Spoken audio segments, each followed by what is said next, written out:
How you doing, YouTube? Matt with Master Beer Reviews. Back with yet another review.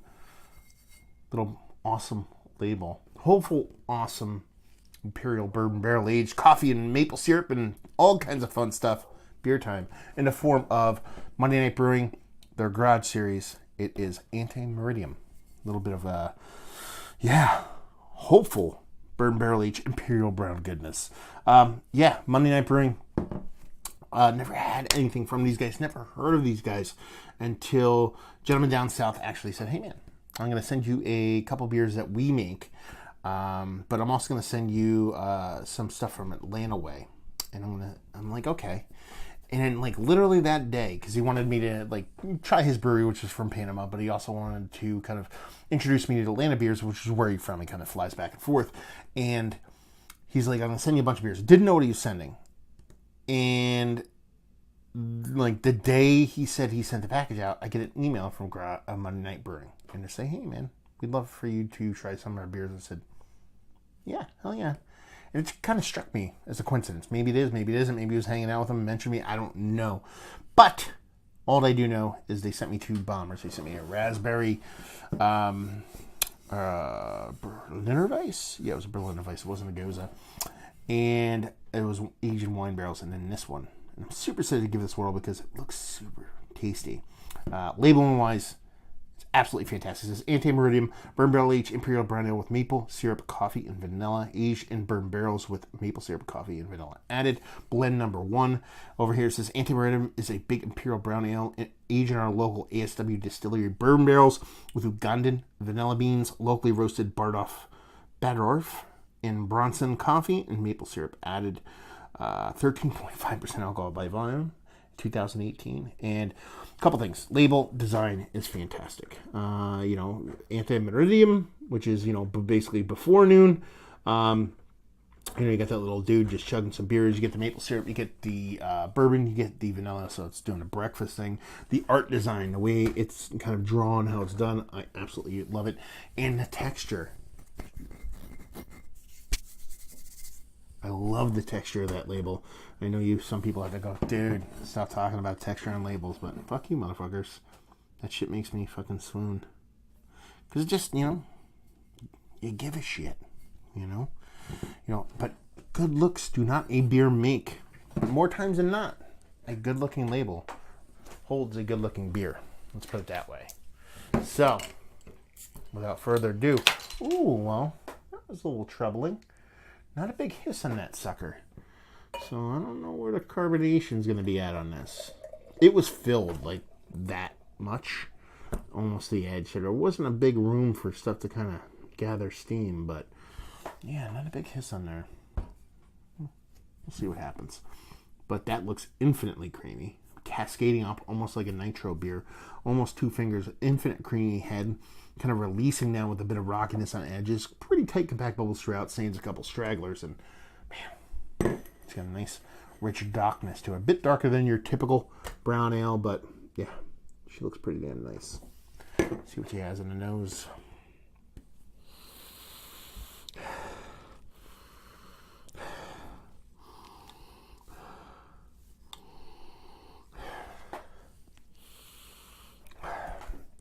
Definitely getting all the components in there. You're getting that coffee. It doesn't come off too bittering, but it's got a nice roast to it.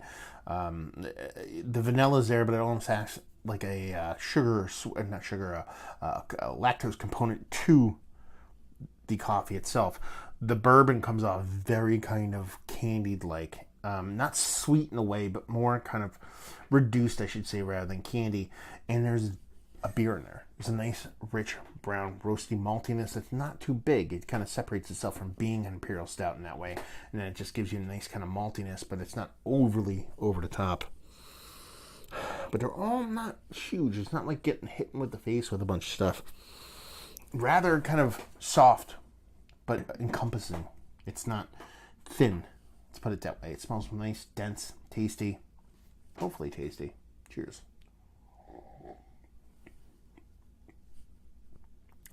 Man, that mouth feels fucking awesome. Oh, yeah.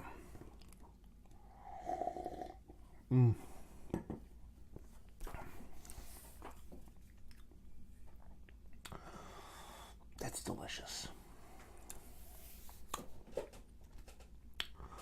And it's a brown ale. It is. It's not an Imperial stout. That's, you're talking about 13.5% Imperial brown ale, and you're like, okay, someone's just trying to be cute. Someone's trying not to say stout, but it is. It's more porter than stout, but it's definitely more brown ale than porter, so it's kind of somewhere in that weird triangle, but it's still a nice, creamy, fluffy kind of brown ale. It's almost like Doppelbockish. That's kind of the vibe I'm getting it from it. And sans the kind of lager yeast, I'm getting a very big Doppelbock vibe off it. So let's get back to the show here. Mouthfeel is number one. There's a nice bitterness to it too. Believe it's from hops. Nice bitterness, because the reason it being that it's that delectable is because it's balancing off a pretty big portion of sweetness. You're getting sweetness from that roasted malt, that sweet malt, that darker malts, but you're also getting a bit of sweetness from the vanilla. You're definitely getting the sweetness from that bourbon barrel. You're definitely getting a helping the sweetness from that maple syrup. So you need that bitterness to kind of balance that off.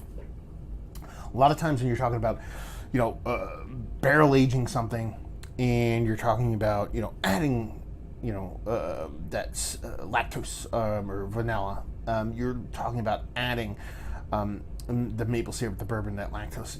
You're always in kind of a, not a hard area, kind of gentle, delicate, tricky area where you can get overly sweet. So to get some of that nice bittering from those hops, you're probably getting a little bit from the malts, a little bit from the coffee too. It's pretty good. But the whole thing about it is, you also, when you're adding all these things, I've noticed, especially the barrel aging, the mouthfeel can get a little bit sideways, can get a little bit small. Not happening here. This mouthfeel, like I said, infinitely crazy. It's almost like a celebrator-like kind of creaminess to it.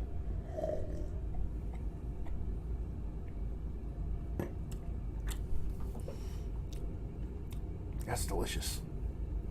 That is tasty as fuck. That's a good beer. It reminds me of another beer too. I don't know what it is though. I don't know what it is. Very close to another beer in a good way. Yeah, it's giving me all kinds of different vibes. Like I said, it was giving me that Doppelbock vibe. It's giving me now kind of like a Belgian double kind of vibe to it. Maybe it's a kind of maple syrup, vanilla thing, going with that nice creamy kind of body, because it's definitely outside of that bourbon barrel realm of density and thickness and heftiness.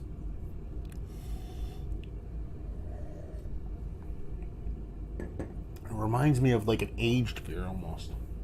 Something with a bit of time on it. I dig this. Yeah.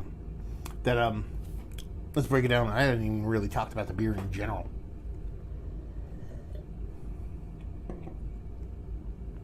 You're hit with mostly like a soft bitterness at the beginning, nice fluffiness. When you go to release, you get a nice kind of sweet creaminess. When you get washed with that bourbon, maple syrup, and vanilla, and it all kind of melds towards the end. It makes sense, like you're drinking almost like a not milkshake, a kind of a cold coffee version of this in a non-beer form. It's desserty, but at the same time, you can drink it and not get too fucking pastry stouty, desserty on it.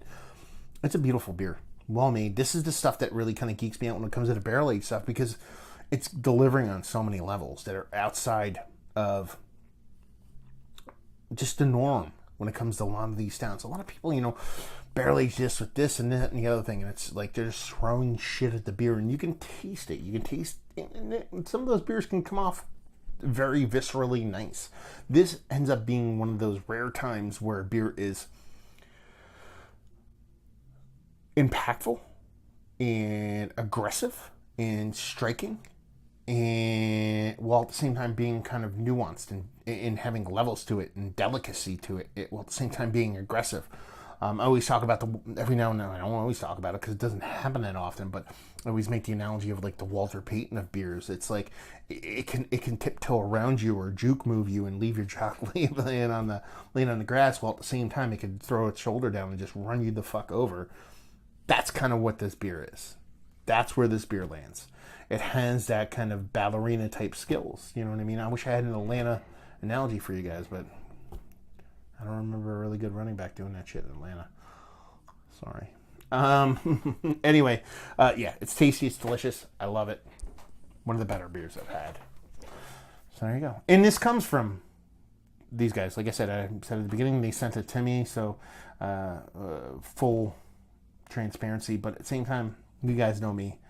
People send me beers. I do not filter anything I say. So I'm not gushing because somebody sent me beer. I'm just gushing because this is a legit delicious. So let's talk about it. It's one of the better barrel-aged high ABV beers. You know, Imperial brown ales. How many of those have I had as of late? I don't know.